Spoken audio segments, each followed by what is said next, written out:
అంటే చరిత్ర సృష్టించినటువంటి గ్రామం. చింతమడక చింతమడక ముద్దుబిడ్డ గౌరవనీయులు పెద్దలు కేసీఆర్ గారు మరి ఎక్కడ ఎవరు మాట్లాడక ముందు తెలంగాణ రాష్ట్రం అవసరం ఏంటి, తెలంగాణ రాష్ట్రం ఎట్లా సాధించాలి అని చెప్పి కంకణబద్దులై బయలుదేరి మొత్తం రాష్ట్రమంతా కూడా తిరిగి అందరినీ మేల్కొల్పి తెలంగాణ ఉద్యమానికి ముందట తీసుకుపోయినారు. మరి ఆయన తనట్లా ముందడుగేసిండు కాబట్టే మరి వాళ్ళ తెలంగాణ రాష్ట్రం వచ్చింది.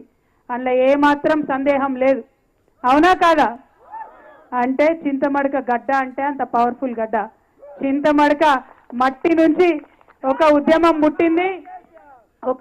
పుట్టింది.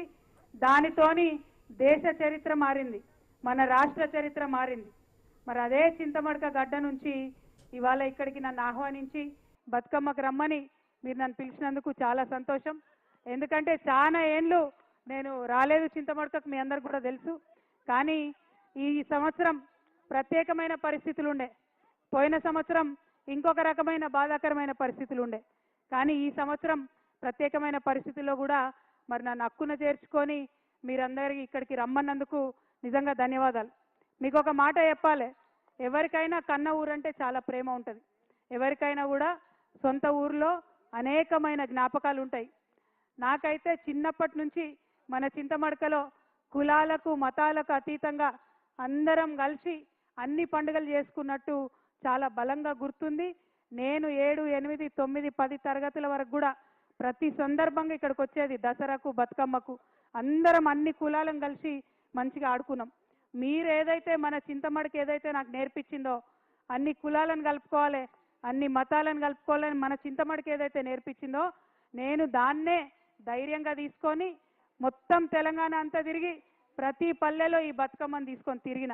మీ అందరికీ తెలుసు, తెలంగాణ ఉద్యమంలో బతుకమ్మ ఎత్తుకొని ప్రతి పల్లెలో కాళ్ళకు బల్పం కట్టుకొని తిరిగిన అంటే నాకు ఈ చింతమడక ఇచ్చిన ధైర్యమే తప్పితే ఇంకొకటి కాదు. అందుకనే చింతమడక ప్రజలందరికీ మళ్ళొకసారి శిరస్సు వంచి నేను నమస్కారాలు తెలియజేస్తా ఉన్నాను.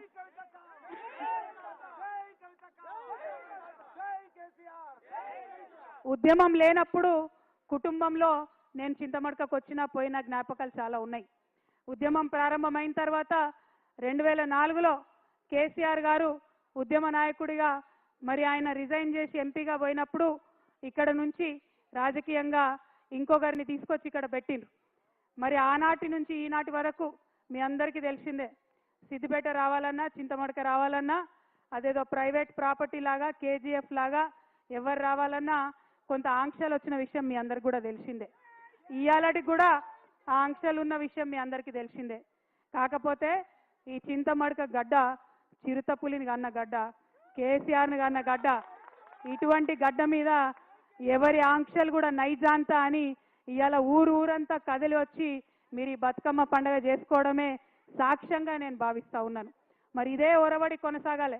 ఎందుకంటే మీ ఆశీర్వాదంతో ఒకసారి కేసీఆర్ గారు ఇక్కడి నుంచి ఒక భూకంపం పుట్టించి తెలంగాణ రాష్ట్రం తీసుకొచ్చి మీ ముంగట పెట్టిండ్రు.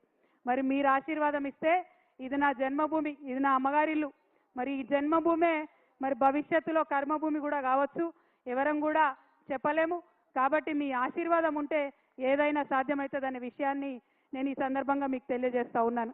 మళ్ళీ ఒకసారి ఒకటే మాట, మనం తెలంగాణ వాళ్ళం ఎవరి ఆంక్షలకు భయపడేటోళ్ళం కాదు. ఆనాడు ఆంధ్రోళ్ళు పెద్ద పెద్ద నాయకులు 100 ఆంక్షలు పెడితే తోసుకొని పోయి ముళ్ళ కంచెలు దాటుకొని పోయి బుల్లెట్లకు ఎదురుగా పోయి ఉద్యమం చేసినటువంటి వారసత్వం ఉన్నది. ఏదో రాజకీయంగా కొన్ని ఆంక్షలు పెడితే ఎవరు ఆగేది లేదు. ఖచ్చితంగా చింతమడకకు వస్తాం, సిద్దిపేటకు వస్తాం, ఒకసారి కాదు మళ్ళా వస్తాం. ఆంక్షలు పెడితే ఇంకా ఎక్కువ సార్లు వస్తాం అని ఈ సందర్భంగా తెలియజేస్తూ, మరి ఇట్లా రావడం వల్ల ఇక్కడి నుంచి ఆలోచన చేయడం వల్ల తెలంగాణ ప్రజలకు మేలు జరగాలి. మీ అందరికీ తెలుసు, కేసీఆర్ గారు చింతమడకలో పుట్టిన బిడ్డ మనందరం తలెత్తుకొని పనిచేసేలాగా రాష్ట్రం తీసుకొచ్చి పెట్టిండు. మరి చంద్రుడు అని పిలుస్తారు చాలా మంది ఇక్కడ, చంద్రం సార్ అంటారు చింతమడకల. మరి అట్లాంటి చంద్రుడికి ఇవాళ మచ్చ తెచ్చే పని కొంతమంది చేసిండ్రు. నేను అదే మాట చెప్పిన, మచ్చలేని చంద్రుడికి మీరు మచ్చ పెట్టిరనే మాట చెప్పిన. మీరు మచ్చబెట్టిరని నేను చెప్పంగానే తల్లిని పిల్లని కాకుండా బాపిండ్రు. అట్లయినా కన్న ఊరు అమ్మగారి ఊరు. మీరు నన్ను కడుపులో పెట్టుకొని రండి, మీరు తప్పకుండా ధైర్యం కోల్పోకండి, మా ఊరికి రండి, అమ్మగారి ఊరికి రండి అని మీరు పిలిచిండ్రు.